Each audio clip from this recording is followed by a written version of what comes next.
Metode garis lurus contoh yang pertama. Metode garis lurus digunakan jika manajemen mengestimasi bahwa manfaat aset tetap akan diperoleh secara merata selama masa manfaat aset tersebut.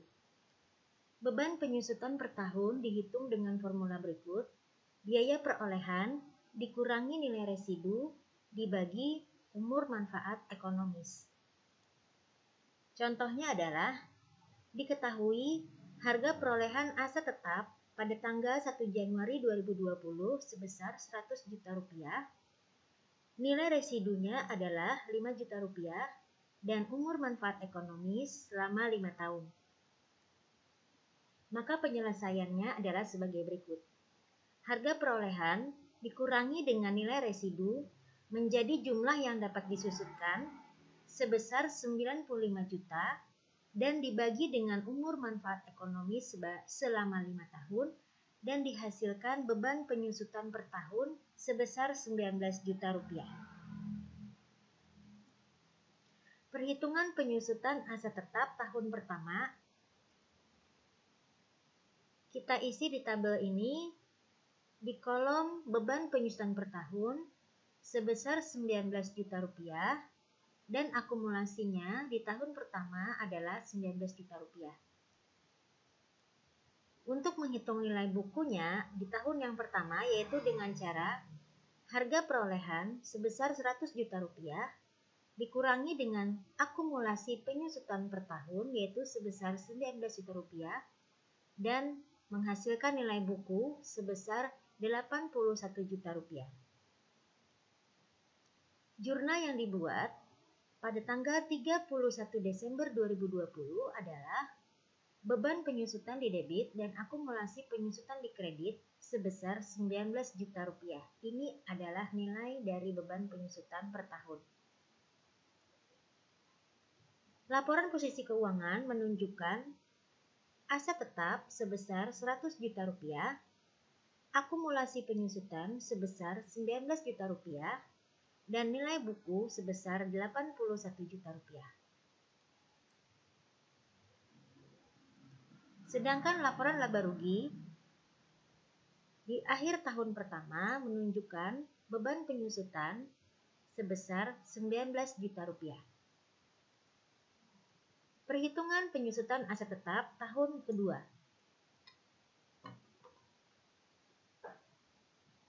Di sini kita untuk menghitung akumulasi penyusutannya adalah dengan cara beban penyusutan 19 juta rupiah ditambah dengan akumulasi penyusutan tahun sebelumnya yaitu 19 juta rupiah dan menghasilkan 38 juta rupiah. Untuk menghitung nilai buku pada akhir tahun kedua dengan cara harga perolehan 100 juta rupiah dikurangi dengan akumulasi penyusutan tahun kedua sebesar 38 juta rupiah menjadi 62 juta rupiah. Jurnal yang dibuat pada tanggal 31 Desember 2021 yaitu beban penyusutan di debit dan akumulasi penyusutan di kredit sebesar 19 juta rupiah. Ini adalah nilai beban penyusutan per tahun.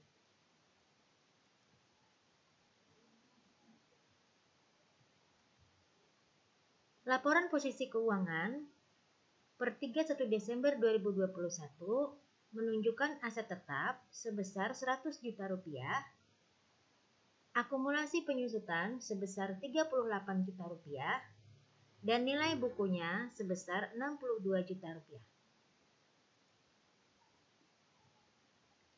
Sedangkan laporan laba rugi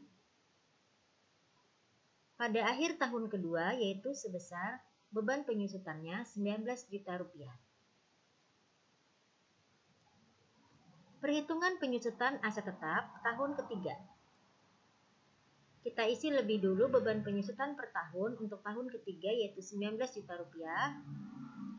Kemudian kita hitung akumulasi penyusutan per tahun untuk tahun ketiga yaitu dengan cara beban penyusutan per tahun pada tahun ketiga ditambah dengan akumulasi penyusutan per tahun pada tahun sebelumnya yaitu tahun kedua sebesar 38 juta rupiah dan diperoleh akumulasi penyusutan per tahun untuk tahun ketiga sebesar 57 juta rupiah.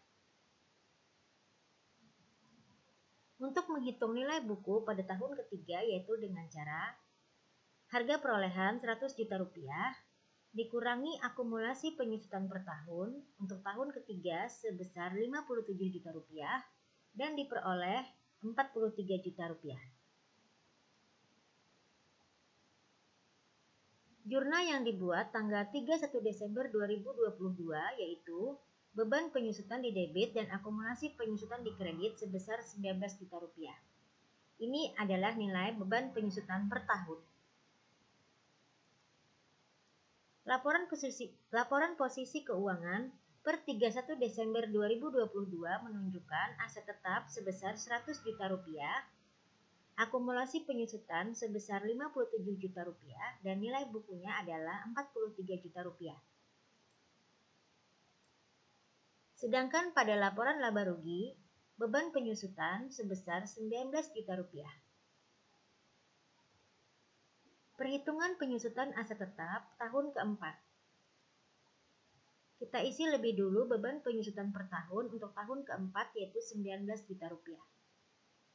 Kemudian kita hitung akumulasi penyusutan per tahun untuk tahun keempat yaitu dengan cara beban penyusutan tahun keempat sebesar 19 juta rupiah ditambah akumulasi penyusutan per tahun untuk tahun yang sebelumnya yaitu tahun ketiga sebesar 57 juta rupiah dijumlahkan dan didapatkan hasil 76 juta rupiah. Untuk menghitung nilai buku pada tahun keempat yaitu dengan cara 100 juta rupiah dikurangi dengan akumulasi penyusutan per tahun untuk tahun keempat sebesar 76 juta rupiah dan diperoleh hasil 24 juta rupiah. Jurnal yang dibuat tanggal 31 Desember 2023 yaitu beban penyusutan di debit dan akumulasi penyusutan di kredit sebesar 19 juta rupiah. Nilai ini adalah nilai beban penyusutan per tahun.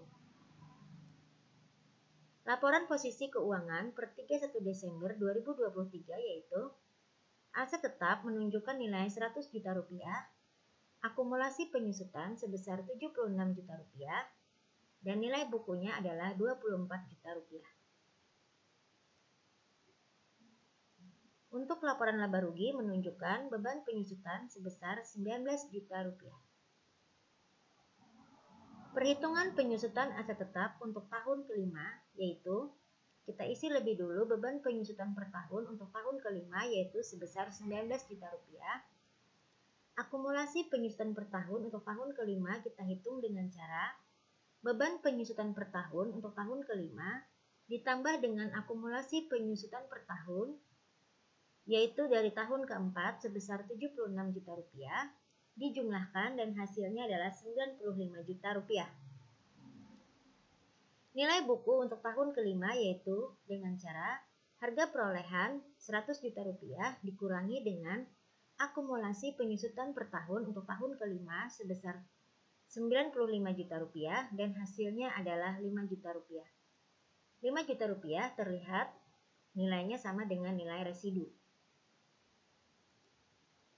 Jurnal yang dibuat tanggal 31 Desember 2024 yaitu beban penyusutan di debit dan akumulasi penyusutan di kredit sebesar 19 juta rupiah. Nilai ini adalah nilai beban penyusutan per tahun. Laporan posisi keuangan per 31 Desember 2024 menunjukkan aset tetap sebesar 100 juta rupiah, akumulasi penyusutan sebesar 95 juta rupiah, dan nilai bukunya adalah 5 juta rupiah. Terlihat bahwa pada akhir tahun kelima, nilai buku akan sebesar nilai residu. Sedangkan untuk laporan laba rugi terlihat beban penyusutan sebesar 19 juta rupiah. Demikian penjelasan tentang metode garis lurus contoh yang pertama. Semoga bermanfaat.